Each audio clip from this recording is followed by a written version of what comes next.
Sa ibang balita, hindi nasunod ni Janet Lim Napoles ang ibinigay na deadline sa kanya para sa pagsusumite ng kanyang extended affidavit at kumpletong listahan ng mga umano'y sangkot sa pork barrel scam.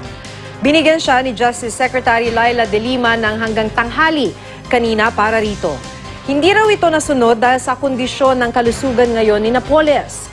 Kaya hihilingin daw ng kalihim sa Senate Blue Ribbon Committee ang muling pagpapalawig sa deadline hanggang sa Lunes.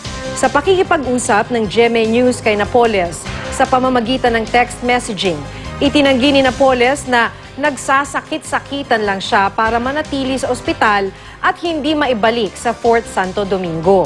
Sinabi rin niyang ang mga mambabatas ang pinaka-guilty sa PDAF scam dahil sila raw ang nag-aalok ng kanilang SARO o Special Allotment Release Order sa mga implementing agencies, kapalit daw ng kickback.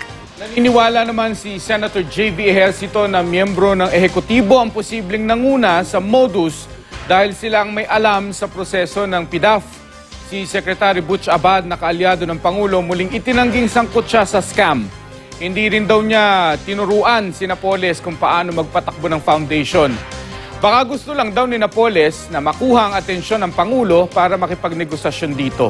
Inilabas naman ng Senado ngayong araw ang subpoena para sa digital files ng whistleblower na si Ben Hurluy.